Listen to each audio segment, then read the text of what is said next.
Of which, let's pivot to the live sheep export. Now, this is yet another farming industry which is about to be decimated by government legislation. In July this year, we saw the story drop that the Federal Labor Party are actually, they've solidified the fact that on May 1st, 2028, live sheep export, you're done. Now, this has been a highly controversial topic. People saying that the live sheep export, it's, RSPCA Australia, for example, saying, it's cruel, it's inhumane. The export industry, however, they've been saying, hang on, we've been making changes. Yes, we did stuff up. We had some disasters due to, the weather in the Middle East and, the conditions we were transporting these sheep on these ships. But we've now got veterinarians around the clock. We've added, upgraded the AC systems, and the sheep have never been better. But now you're going to punish us even further by completely eliminating this trade. Yeah. I mean, it's not going to stop. These people in the Middle East, they still want these sheep, but they're just going to get them from somewhere else with less quality sort of, being taken care of. Well, there's the irony, right? So your analysis, again, is excellent, Joel, because this is a massive issue in Western Australia. Yeah. Massive issue. And as you quite rightly point out, mistakes were made. I don't know anyone in the industry who says, oh, no, it was all operating perfectly previously. Clearly not. Yeah. Right? Yeah. Clearly not. But what are the complaints now? See, this is the crazy thing. So mistakes were made in the past. A minority, we might say, of bad faith operators have damaged the reputation of a lot of good faith operators. Nevertheless, the industry reforms itself. It's now operating, as I understand it, and this is not my area of expertise. I'm former lawyer, now a parliamentarian, but as it has been explained repeatedly to me, they're now operating at a gold standard. At a gold standard, and now we're going to shut it down. Makes no sense whatsoever. In terms of fairness, this is actually unfair. It makes no sense economically for Australia. In particular, Western Australia gets hurt as a result of this. But then thirdly, I really appreciate your final point there, that, well, what happens in this vacuum?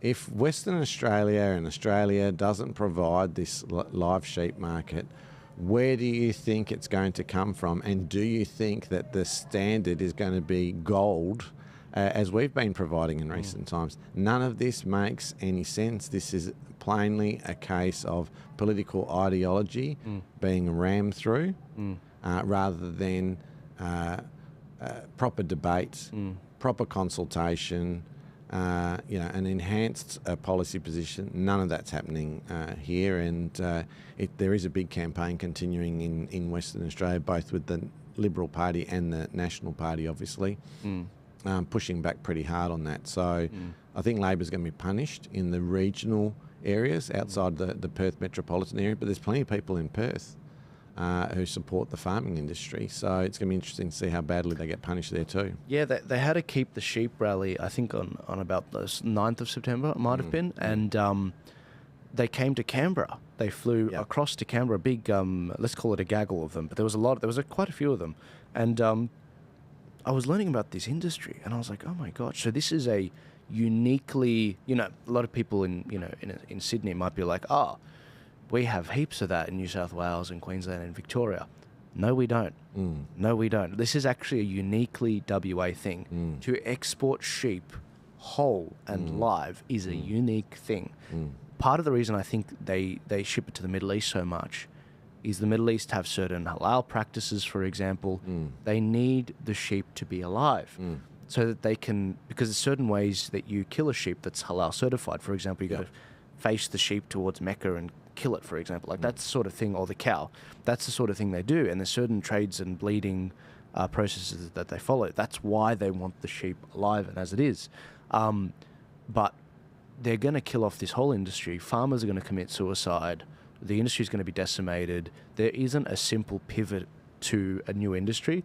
They've been saying, you can just get jobs in meat packaging, processing, and all that sort of thing. And that's and the government sort of bumped up the amount of money that they're going to receive, but it's a pittance. Yeah, and to industry. give you an idea of just how arrogant, incompetent the Albanese government have been on this, the Western Australian Labor government, they have expressed, and their agricultural minister, Jackie Jarvis, support for the industry and concern about what the Albanese government are doing, and they're still just saying, too bad, this is what's happening, take it or leave it. Now, again, my criticism, and viewers will read into this what they like. My criticism is that the Cook Labor government and, Mr Cook and Jackie Jarvis haven't advocated strongly enough to Mr Albanese. They could be really shouting a lot louder than what they have been. So I think they've had timid voices, but if I give credit where credit's due, at least their policy position is correct. They understand that this is very important for Western Australia, but then they're going to war with the Albanese government with a few water pistols when you need to do a lot better than that. And we're seeing that, and that's the friction. That I call it little brother syndrome between WA and Canberra, because it's not the East States, it's Canberra that's the problem. And I see this situation because they do it to the eastern states on other issues. On coal, they're like, oh, let's stop exporting coal. And it's like, well, you idiot, you don't realise that brown coal from Brazil is not as efficient as Australian black coal. So you're actually going to lead to more emissions around the world rather than less if you cut off our exports to China of black coal. And then we've also got other industries in the East Coast, like the wool industry, like the sugarcane industry, like chickens and poultry and government legislation, really attacking these industries. It's amazing because we've got the worst of both worlds. We've got a protection racket with Coles and Woolies, where they destroy the farmers because there's no genuine competition, and they keep other supermarkets from coming in. But then we get regulatory pressures killing the farmers from another angle, in the worst kinds of way. And it's like, who are you serving? And the really tough part is the farmers are such a small population, they can't really electorally pack a punch until the Australian people realise that they can't afford food and we might starve. Yeah, and Canberra driving these policy decisions rather than consulting and facilitating outcomes.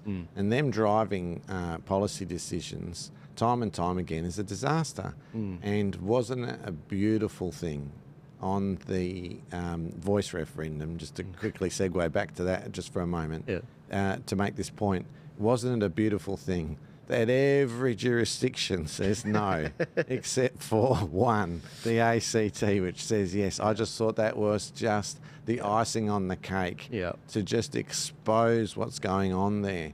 These guys are, they have forgotten that their role is to facilitate on behalf of the Federation of States, policy outcomes, not to ram down our throats what they think is best for the rest of us. I think we'd all support a Department of Government efficiency in Australia. Have you heard of Dingo? No. It's the Australian version of that. It's basically Matt Canavan put this graphic out. It's like Dingo, and it had like a graphic. It was like Department, I'll find it. People will be It putting sounds like something Matt would do. Yeah, absolutely. But it's basically our version of Doge in Department of Government efficiency. I love it. And we do need it, because if we I'm trying to remember what the budget is every year. I think it's, $1 trillion, federal budget, and it just keeps growing. And we've got like 1 million people coming in every year. I hope you enjoyed that particular clip. Remember to like, subscribe, share this video, get it out there. We've got to break the echo chamber. But also, if you're trying to get a hold of me a little bit more directly, I have actually a whole membership group of people on Buy Me a Coffee. It's kind of a overrated eyebrow club that I've formed. You guys know how much I love eyebrows. If you click the link in my description, or if you click the link in my bio, you will actually see a link to join the Buy Me a Coffee family that I'm building. I want to be able to share more with you guys as to what are my plans ahead of the election, what are my raw and uncensored predictions for the elections and the various bills going through the parliaments. But also, I want to hear from you guys. What are the big tools that you want to see to help you meander through the craziness that will be 2025? And what advice do you have for me? What do you think the biggest issues are? Some of the best projects I've come up with have been from your ideas. The how to vote cards, the LGBT book registry, the reparations calculator. These are all things that you guys, from chatting with you, have inspired in me to form and make. I just happen to have the means to do it.